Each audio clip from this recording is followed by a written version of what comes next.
Hi friends, thanks so much for being here. I'm Anna Helman, and I'm looking at myself in the camera like, cool, I don't think yellow is my color. But that's not why we're here today, is it? I have a scrap card idea I would like to share with you. I know in your paper crafting, you come up with so many scraps, and as crafters, we see value in everything. We don't like to part with those scraps. Let me share with you a simple card idea that you can create using some of those scraps.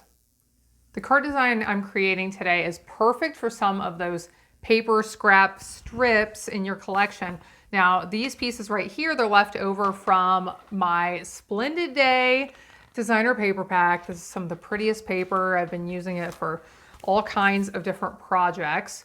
Here you can see how it shines and shimmers when you turn it. But I have these strips left over from some projects I had created. So I decided, you know what, I want to use these, and let's come up with a card to use them on. So the center part of this card design is a larger stamp. I'm going to use this one for this sample, and then as long as I can remember, I have another one I will show you here at the end. But this comes from the Good Feelings stamp set. Really like it because it has these big greetings, and I really enjoy using them on my cards. When you use a big greeting, it doesn't take quite as much work to decorate the rest of the card because this takes a lot of attention and a lot of space in and of itself. Okay, so after I have stamped the greeting, I am going to add paper strips. And the one that I like to add first, I like to lay it here and go straight over and across from the greeting. And I think I'll use one of these copper pieces first. Now I want to line this up about even with the left side of my greeting, and I want it to run straight with the words in the greeting. The adhesive that you use on this card and other paper scrap cards is completely up to you. I used glue on my first sample, and I will show you both on what I'm doing here. Now, one of the reasons I like glue is because I can move my piece around a little bit after I lay it down. If I use tape, I have a lot less wiggle room, and I'll show you that right now. The next piece I'm going to put on is going to go down this side and basically run straight with the side of the greeting. So I'll show you this one, but see this one, I have to get on right the first time. And I don't get second chances. I could pull it up if I get it in the wrong spot, but that takes more work. So I think I'm going to keep using glue on this and show you how that works. I think it works pretty well. You just have to be careful not to get glue in extra places where you don't want it.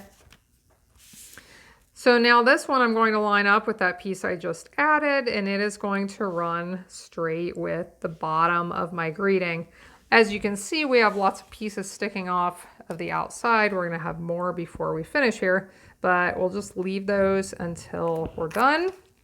And when the time comes, I will, when I get all these on, then I'll cut all of those extra pieces off. And there's a couple different ways we can do that I will talk about then.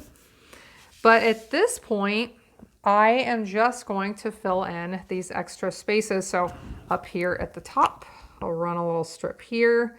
And since I have different colors that I'm repeating with my scraps, I do like to balance those out. So that one was Pool Party. I'm gonna put that same pattern up here. And then let's finish down here. And I'll talk about this little spot right here in a second. We can fill that in with a piece of paper if we want to. But sometimes those little spots get a little tricky to fill up. So I will give you an alternative idea for what to do with that if you don't like working with small scraps, small strips, small pieces, okay? Now I have one silver one left. I will fill in the spot down here with my last silver. As you notice, I didn't mention this, but I did stamp that greeting at an angle. If you want to, you can absolutely stamp that straight if you're not an angle kind of person. But that is totally up to you. I like the angular look, and really, if any of this ends up not completely straight with the rest, it's probably a little bit more hidden when we do it at an angle like this, okay? So I am going to flip these over and trim the extra pieces off with some scissors, but I will show you here in a second. Actually, I'll do some of them with scissors, and then here in a second, I will show you another idea and what we can do with that extra little piece that extra little spot we did not get a scrap put into. So just trim these off. It's always fun to have scrap paper ideas. I know I've talked lately a few times about like organizing your scraps and what you do with your scraps. If you use them, that is the best way to not have to worry about how exactly to store them. And something I do if I have a lot of, I keep my scraps in general, I keep them in the same sleeve with that particular designer paper. So my scraps are right there, right in there with the full sheets. But sometimes when I have a certain type of scrap that I have a whole bunch of the same thing, like let's say I had a whole bunch of these strips, I would put them in with just a little clear sleeve and keep them with my pieces I need to use to finish projects. If I create like a punch or a die cut, anything that doesn't get used on a project, I put it in my pieces to be used unfinished cards in that drawer. And sometimes I put envelopes of strips like this in that drawer too, because they make really good pieces. I have a lot of them. They're already ready. I just need to put them on some cards. So, okay, so here you can see I didn't trim this one off, and we have this little spot over here on the edge that I didn't get a strip on. And let's say I'm not in the mood to fill that spot in. Here is what we're gonna do, friends. We're going to cut it off, okay? I have 2 layers of cardstock here, of course. I'm cutting through the front and back of my card. So I like to go up and back with the blade, and then I also like to move these pieces before I lift this off of my trimmer, just to make sure everything cut through. If it didn't cut through, I just put that back down, run it up and down again, and hopefully it would be cut through that time. So we can finish this off. I will mention I get a lot of questions about my trimmer. If you are wondering about those lines on my trimmer, I have put those on there to make it easy to remember the dimensions for cutting card bases and card mats. And I did create a video about that. I will link to it in the video description below. To see that video description, there's a little arrow. You're gonna have to click on that arrow over on the right side and get the description to pop up. But we'll make a little double bow here. If you're curious how to make a double bow, I just put those 2 pieces of twine together, and they end up a little kind of crazy sometimes, but I'm okay with that. The one that is on here, I'll show you this other one.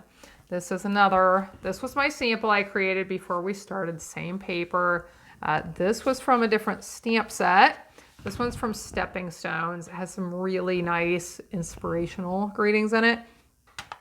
But I used this quote from Helen Keller on that one, added the little bow and a few pearls. So I'm going to do that here on this one, and we will finish this up. So thanks so much for being here. I try to share a lot of different video types of videos. So I would love to know which ones you like the best. I like to share tips, scrap card ideas, kind of stepped up card projects that have a lot of different techniques in them, just technique videos highlighting one specific technique. I don't know, lots of things. So let me know what kinds of videos you like to see, and I can work on making more of those. These are some of my favorite pearls. I have been using, I love they come in the 4 colors, silver, gold, red, and like a light green. I think it's soft succulent is the color, but they're just so pretty, and because of the color variation, they go with a lot of different projects. So we will finish this off with a few of these. And you can compare here to see, I created the one on the left with the white background. The one on the right has a smoky slate background, so you can see the difference there. But thanks so much for watching along. If you're interested in any of these products, I have the links down there in the video description. Please subscribe to my channel if you're new here. Give this video a thumbs up. And I hope you have a blessed day. And I hope you'll be back again next time when I'll be here helping you to hand make with love.